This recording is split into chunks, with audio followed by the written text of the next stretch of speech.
الحمد لله رب العالمين والصلاة والسلام على رسوله الكريم وعلى آله وأصحابه أجمعين إلى يوم الدين. اللهم صل على محمد وعلى آل محمد كما صليت على إبراهيم وعلى آل إبراهيم إنك حميد مجيد. اللهم بارك على محمد وعلى آل محمد كما باركت على إبراهيم وعلى آل إبراهيم إنك حميد مجيد. السلام علیکم ورحمۃ اللہ. تو آج ہمارا سیکنڈ کلاس ہے. فرسٹ کلاس میں ہم نے انٹروڈکشن کو کور کیا تھا. تو آج ہم کتاب الطہارت میں باقاعدہ کتاب الوضو باب الوضو کو شروع کرنے جا رہے ہیں. ٹھیک ہے. کتاب الطہارت، کتاب کا مطلب ہے بک، طہارت کا مطلب ہے پیوریفیکیشن، پاکی حاصل کرنا. ٹھیک ہے. پاکی حاصل کرنے کے بارے میں قرآن میں اللہ رب العزت فرماتے ہیں، اعوذ باللہ من الشیطان الرجیم، بسم اللہ الرحمن الرحیم، یا ایھا الذین آمنوا اذا کنتم للصلاۃ فاغسلوا وجوہکم وایدیکم الی المرافق وامسحوا برؤوسکم وارجلکم الی الکعبین. اس کا مطلب کیا ہے؟ یا ایھا الذین آمنوا، اے ایمان والو، اذا کنتم للصلاۃ، جب تم نماز کے لیے اٹھو، فاغسلوا وجوہکم، اپنے چہرے کو دھو لو، وایدیکم الی المرافق، اپنے ہاتھوں کو کوئنی کے سمیت دھو لو، وامسحوا برؤوسکم، اپنے سر کا مسح کر لو، وارجلکم الی الکعبین، اور اپنے پیروں کو ٹکنوں کے سمیت دھو لو. سورہ مائدہ آیت نمبر 6. یہ اللہ رب العزت نے حکم دیا ہے، اور تمام فقہا نے اور تمام مسلمان میں جو علماء اور سلف گزرے ہیں اسی آیت کی بنیاد پر وضو کو مانتے ہیں، اور اس کو آیت وضو بھی کہا جاتا ہے. ٹھیک ہے. سب سے پہلے ہم وضو کا فرائض بتائیں گے، پھر اس کی دلیل بتا دیں گے، اس کے بعد سنتیں بتائیں گے، اور اس کے بعد مستحب بتائیں گے، اور پھر ایک بار ترتیب بیان کر دیں گے. ٹھیک ہے. تو سب سے پہلا فرائض سن لے. اوبلیگیشن جو ہے وضو میں وہ 4 ہے. وضو میں 4 فرض ہے. سب سے پہلا ہے چہرے کو دھونا، فاغسلوا وجوہکم، چہرے کو دھونا ہے. اب یاد رکھیں چہرے کو دھونا ہے. چہرہ کہاں سے کہاں تک کنسیڈر کیا جاتا ہے؟ عرب میں. عرب میں چہرہ کہا جاتا ہے پیشانی، آپ کے فور ہیڈ کا جو بال جہاں ختم ہوتا ہے، پیشانی سے لے کر آپ کے تھوڑی تک، تھوڑی مطلب آپ بول سکتے ہیں جہاں پر داڑھی جو ہے ختم ہوتا ہے، اور رائٹ ایئر لوب سے لے کے کان کی لو سے لے کے لیفٹ کان کی لو تک ہے. مطلب داڑھی کا ایریا اس میں پورا کا پورا کورڈ ہے. ٹھیک ہے. یہ پورا دھونا فرض ہے. یہ اس کے لیے ہے جس کا داڑھی چھوٹا ہے یا نہیں ہے. ٹھیک ہے. گھنے داڑھی والے کے لیے صرف اس میں خلال کرے گا جو آگے آ جائے گا. ٹھیک ہے. تو یہ پورا چہرہ میں کاؤنٹ ہوتا ہے، اور اس کو دھونا فرض ہے. یاد رکھیں یہ پورا آپ کو دھونا پڑے گا. مطلب یہ پورا جگہ میں پانی لگنا فرض ہے. یہ ہو گیا ایک. دوسرا، ہاتھوں کو کوئنی سمیت دھونا. ہاتھوں کو کوئنی سمیت دھونا، کوئنی جو ایلبو ہے اس کو انکلوڈ کر کے دھونا. ٹھیک ہے. دونوں ہاتھوں کا، یہ فرض ہے. سر کا مسح کرنا. سر کا مسح کرنے کے بارے میں، سر کا مسح کرنا فرض ہے. فقہ حنفی میں، احناف میں سر کا 1/4 حصہ کا مسح کرنا فرض ہے. یاد رکھیں سر ہے، اگر اس کو 4 پارٹ میں آپ تقسیم کر دیں، 4 اسکوائرس میں تقسیم کر دیں، تو اس میں سے ایک پارٹ کو مسح کرنا لازماً فرض ہے، کم سے کم. ٹھیک ہے. اس مسئلے میں ہم نے PDF لکھا ہے، اس مسئلے میں ہم نے رسالہ ایک لکھا ہے. اس میں زیادہ دلیل قوی بات یہ ہے کہ سر کا کچھ حصہ کا مسح کر لینا کافی ہے. ٹھیک ہے. سر کا کچھ حصہ کا مسح کر لینا بھی کافی ہے، لیکن احناف کہتے ہیں 1/4. وہ ہمارے تحقیق کے مطابق سر کا کہیں سے بھی کچھ حصہ کا مسح کر لینا کافی ہے. احناف کے پاس بھی دلیل ہے. اصل میں ایک ہی دلیل سے وہ قیاس کرتے ہیں. وہ دلیل ہے مغیرہ ابن شعبہ رضی اللہ عنہ کی صحیح مسلم میں روایت ہے، جس کو امام نسائی، احمد ابن حنبل، ابو داؤد وغیرہ نے بھی بیان کیا ہے. ٹھیک ہے. کہ اللہ کے رسول صلی اللہ علیہ وسلم اپنے سر کے کونا پر اور امامہ کے اوپر مسح کرتے تھے. تو یہ دلیل ہے سر کے کچھ حصے کا مسح کرنے کے بارے میں. اس کے بعد ہے پیروں کو ٹکنوں کے سمیت دھونا، مطلب انکلوڈنگ آپ کا جو اینکلس ہے، اینکلس کے ساتھ دھونا. ٹھیک ہے. یہ سب دھونا ہے. تو اصل میں کیا ہوا، فرض میں 3 اعضاء کو دھونا ہے اور 1 اعضاء کا مسح ہے. چہرہ، ہاتھ اور پیر دھونا ہے، سر کا مسح کرنا ہے. یہ تھے وضو کے فرائض. اور جہاں تک بات ہے ہاتھ کا، تو ہاتھ کو دھونے میں کوئی اختلاف نہیں ہے، چہرے کا دھونے میں کوئی اختلاف نہیں ہے، پیروں کو دھونے میں کوئی اختلاف نہیں ہے۔ سر کے بارے میں اختلاف تھا، بعض کہتے ہیں پورا سر فرض ہے، بعض کہتے ہیں سر کا کچھ حصہ فرض ہے۔ تو میں نے ان کی دلیل پیش کر دی جو کہتے ہیں بعض سر کا بعض حصہ کا مسح کرنا فرض ہے، پورا سنت ہے، ٹھیک ہے۔ اب ہم آتے ہیں سنت جتنا بھی وضو میں ہے اس کو دیکھتے ہیں۔ سب سے پہلے نیت کرنا سنت ہے، بعض نے اس کو مستحب میں بھی ڈالا ہے۔ بہرحال اس کے بعد ہاتھوں کو 3 مرتبہ پانی میں ڈالنے سے پہلے دھونا، یہ بھی سنت ہے۔ اس کے بعد تسمیہ کہنا یعنی بسم اللہ کہنا وضو کرنے سے پہلے، اسی طریقے سے مسواک کا استعمال کرنا، اسی طریقے سے مدمدہ یعنی کلی کرنا 3 مرتبہ، اسی طریقے سے ناک میں پانی ڈالنا 3 مرتبہ، اسی طریقے سے دونوں کانوں کا مسح کرنا 1 مرتبہ، اسی طریقے سے اگر داڑھی بہت بڑا ہے تو انگلیوں میں پانی لے کر داڑھی کا کھلال کرنا، مطلب انگلیوں کو داڑھی میں سے گزارنا، یہ بھی سنت ہے۔ اسی طریقے سے رائٹ ہینڈ کی دائیں ہاتھ کی انگلی بائیں ہاتھ کی انگلی میں ڈال کے اس کو یہ کرنا، کھلال کرنا، یہ بھی سنت ہے۔ اور ہر ایک اعضاء کو 3 بار دھونا، یہ بھی سنت ہے، ٹھیک ہے۔ تو یہ 9 سنتیں ہو گئی۔ اب دیکھتے ہیں مستحبات، وضو میں کیا کیا مستحب ہے۔ ترتیب میں وضو کرنا یہ مستحب ہے، داہنے طرف سے اعضاء کو شروع کرنا یہ مستحب ہے، اور وضو کے بعد وضو جب ختم ہو جائے اشہد اللہ الہ الا اللہ یہ پڑھنا مستحب ہے، ٹھیک ہے۔ اب میں ترتیب سے آپ کو بتا دیتا ہوں کہ اس کا ترتیب کس طریقے سے ہوگا۔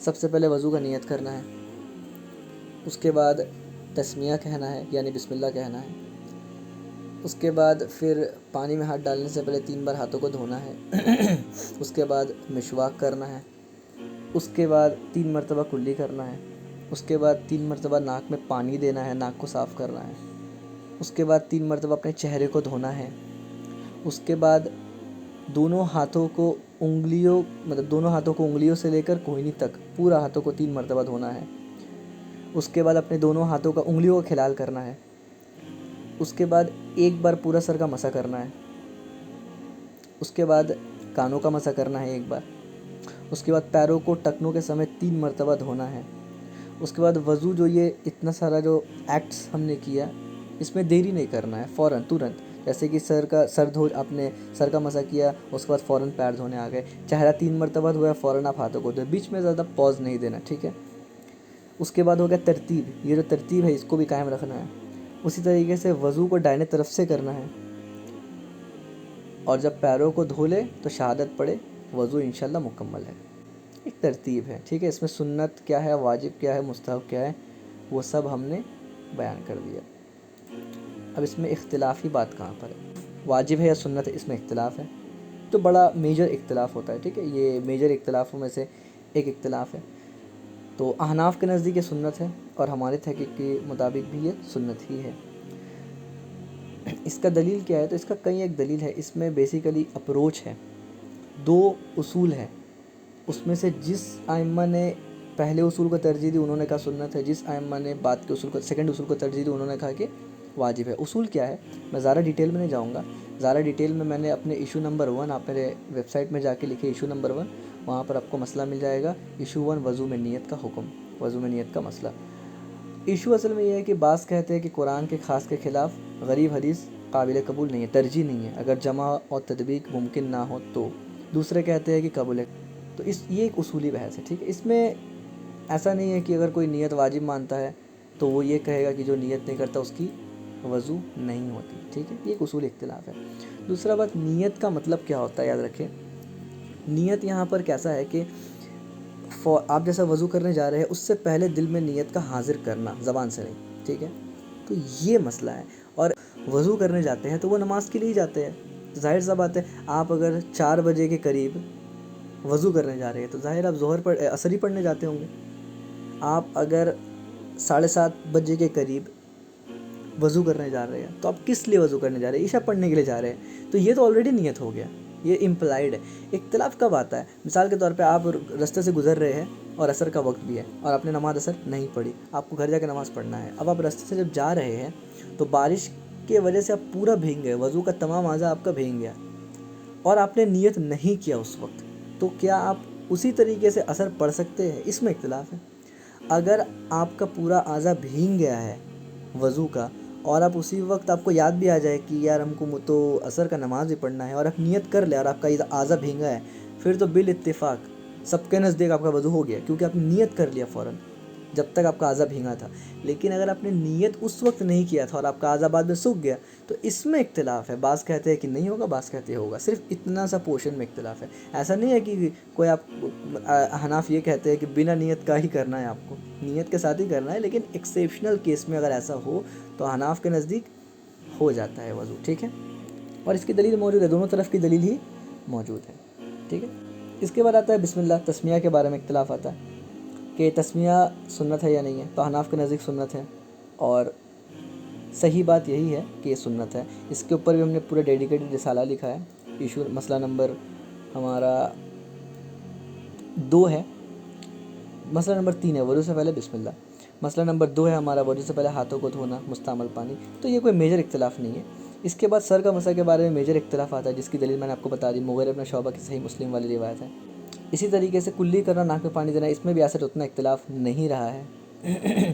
اس کے علاوہ سر کے مسئلہ کے بارے میں ہو گیا، کانوں کے مسئلہ کے بارے میں بھی اتنا اختلاف نہیں ہے۔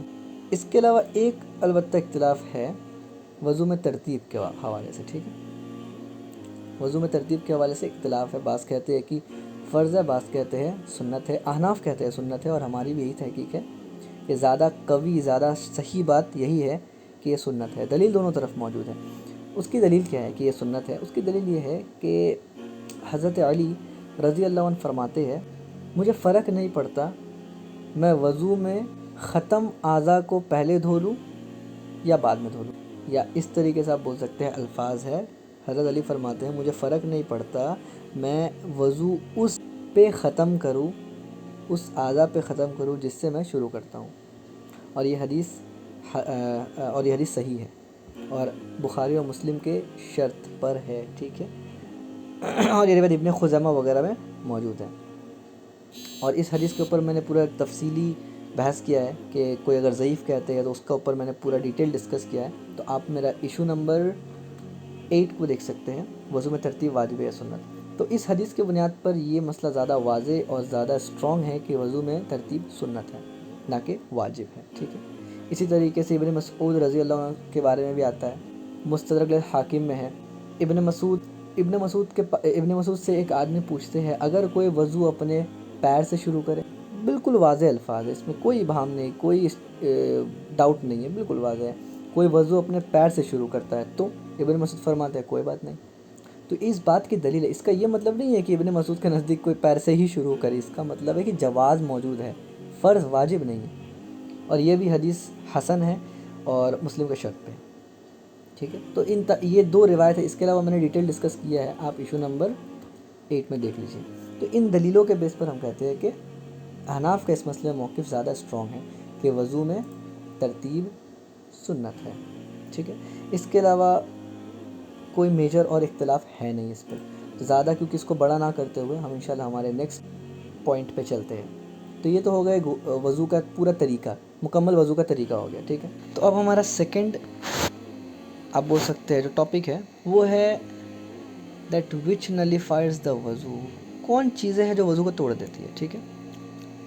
اس میں سب سے پہلا ہے دونوں شرمگاہ سے کچھ بھی نکل جانا، کچھ بھی، اگلا اور پچھلا دونوں شرمگاہ سے کچھ بھی نکل جانے سے وضو ٹوٹ جاتا ہے، تھوڑا نکلے زیادہ نکلے، ڈزنٹ ریلی میٹر، ٹھیک ہے۔ اور اس پر اجماع ہے، کوئی اختلاف نہیں ہے۔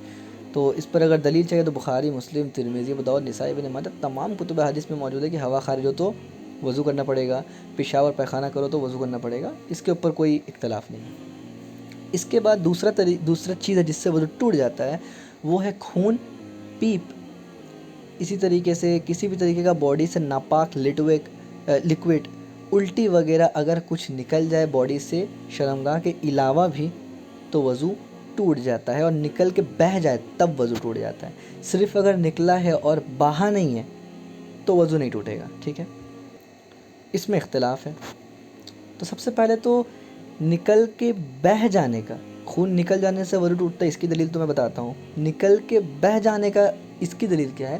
تو قرآن میں 4 مرتبہ 4 جگہ یہ ذکر آیا ہے کہ خون ناپاک ہے، اسی لیے میں نے کہا کہ بدن سے کچھ بھی ناپاک چیز نکل جائے تو ظاہر خون ناپاک ہے.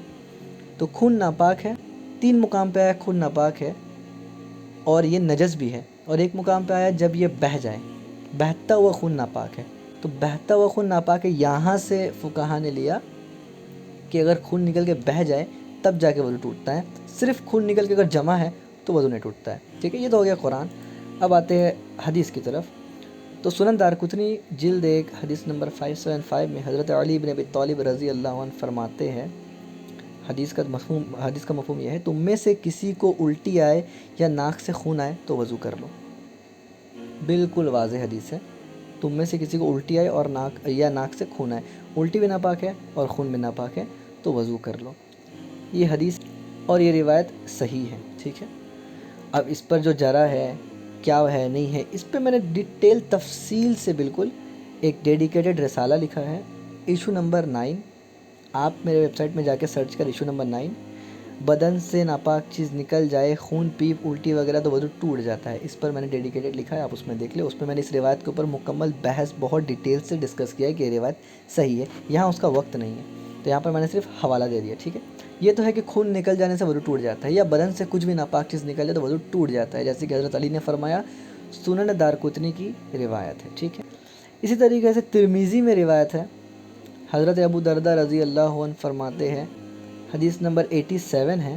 حدیث کا مفہوم یہ ہے کہ ابو دردہ کہتے ہیں اللہ کے رسول صلی اللہ علیہ وسلم نے الٹی کیا اور وضو کیا. تو ابو دردہ کہتے ہیں میں حضرت ثوبان رضی اللہ عنہ کے پاس گیا اور ان کو یہی واقعہ بتایا. تو حضرت ثوبان نے کہا تم نے بالکل صحیح کہا ہے. مطلب اللہ کے رسول کا الٹی کرنا اور وضو کرنا کو تصدیق کی حضرت ثوبان نے ابو دردہ کی. یہ حدیث صحیح ہے اور اس کے رجال بھی سیکھا ہے، سند بھی متصل ہے. تو اس سے بالکل واضح مسئلہ ثابت ہوتا ہے کہ الٹی کر کے اللہ کے رسول کا وضو کرنا کہ وضو ٹوٹ جاتا ہے، ناپاک چیز بدن سے نکل جائے تو. ٹھیک ہے، وہ جو کہتے ہیں کہ خون نکلنے سے وضو نہیں ٹوٹتا ان کے پاس بھی دلیل موجود ہے. ٹھیک ہے، اس کے بعد سونے سے وضو ٹوٹ جاتا ہے، لیکن سونے میں کنڈیشنز ہیں. اگر کوئی انسان لیٹ کے سوتا ہے اور ایک طرف کروٹ لے کے سوتا ہے اور کسی چیز کا سہارا میں اگر سوتا ہے اس طریقے سے اگر وہ چیز ہٹایا جائے تو وہ بندہ گر جائے. ٹھیک ہے، اس طریقے سے اگر کوئی سوتا ہے تو اس کا وضو ٹوٹ جائے گا. اس مسئلے میں کافی اختلاف ہے. آپ ہمارا ایشو نمبر 10 کو دیکھ لیں، سونے سے وضو ٹوٹ جاتا ہے. اس میں میں نے بہت تفصیل سے اس مسئلے میں ڈسکس کیا ہے. ٹھیک ہے، اس مسئلے میں بہت زیادہ اختلاف ہے. یہاں پر اگر میں اس بارے میں بات کروں تو بہت لمبا لگ جائے گا. اس کے بعد اگر کوئی ہوش کھو دیتا ہے، انٹلیکٹ کھو جاتا ہے، مطلب آپ سونے کے ہی کیٹیگری میں اس کو لے سکتے ہیں. اگر کوئی پاگل سا ہو جاتا ہے یا کوئی اتنا نشہ میں ہو کہ اس کو کچھ بھی نہیں پتہ سامنے کیا ہے کیا ہو رہا ہے، تو ایسا بندہ کا وضو بھی ٹوٹ جاتا ہے. ٹھیک ہے، اور اس میں کوئی اختلاف نہیں ہے، یہ بالاتفاق ہے. اور اس کے بعد ایک ہے کہ اگر نماز میں کوئی کہکا لگا کے ہنس دیتا ہے. کہکا کا مطلب ہوتا ہے کہ کھلکھلا کے کا مطلب ہے کہ اتنا زور سے ہنستا ہے کہ اس کے آس پاس والے لوگ بھی سن لیتے ہیں اس کا آواز، تو اس کا وضو ٹوٹ جاتا ہے. نماز میں ہنسنے سے نماز ٹوٹ جاتا ہے، اس میں کوئی اختلاف نہیں ہے. اس میں سب مانتے ہیں کہ نماز ٹوٹ جاتا ہے، لیکن احناف کہتے ہیں کہ ساتھ ہی ساتھ وضو بھی ٹوٹ جاتا ہے. ٹھیک ہے، تو اس مسئلے میں احناف کہتے ہیں وضو ٹوٹ جاتا ہے، لیکن ہمارے تحقیق کے مطابق جو زیادہ صحیح ہے، دلیل ان کے پاس بھی ہے، ٹوٹ جاتا ہے وہ اس کی بھی دلیل ہے، لیکن زیادہ صحیح یہی ہے کہ نہیں ٹوٹتا ہے. ٹھیک ہے، اور ان کی جو دلیل ہے وہ میں آپ کو پیش کر دیتا ہوں کہ وضو ٹوٹ جاتا ہے. ان کی حدیث سنن کبریٰ بیہقی میں 690 نمبر ابو العالیہ سے حدیث ہے. وہ بیان کرتے ہیں کہ ایک صحابی مسجد میں آنے لگے اور اللہ کے رسول صلی اللہ علیہ وسلم نماز میں تھے اور وہ صحابی گڈھے میں گر گئے. تو دوسرے صحابہ جو اللہ کے رسول کے پیچھے تھے وہ نماز میں ہنسنے لگے. تو نماز کے بعد اللہ کے رسول نے کہا کہ جس نے ہنسا ہے جاؤ وہ جا کے وضو کرو اور نماز پڑھو. تو اس حدیث سے جو ہے وہ دلیل لیتے ہیں. یہ حدیث حسن لغیر ہی ہے. اس بارے میں بھی ہم نے ڈیڈیکیٹڈ رسالہ لکھا ہے پورا، ایشو نمبر 14. ایشو نمبر 14 آپ ہمارے ویب سائٹ میں جا کے لکھیں، نماز میں ہنسنے سے وضو ٹوٹ جاتا ہے، آپ کو یہ مل جائے گا. تو دلیل موجود ہے لیکن کمزور ہے. ٹھیک ہے، زیادہ صحیح بات یہی ہے کہ نماز میں اگر کوئی کہکا لگا کے ہنستا ہے تو اس کی نماز ٹوٹ جاتی ہے، وضو نہیں ٹوٹتی. تو ان تمام چیزوں سے وضو ٹوٹ جاتا ہے. تو یہ ہمارا باب الوضو، چیپٹر آف وضو جو تھا وہ کمپلیٹ ہو گیا ہے. اب اس کے بعد ہمارا نیکسٹ چیپٹر ہے باب الغسل.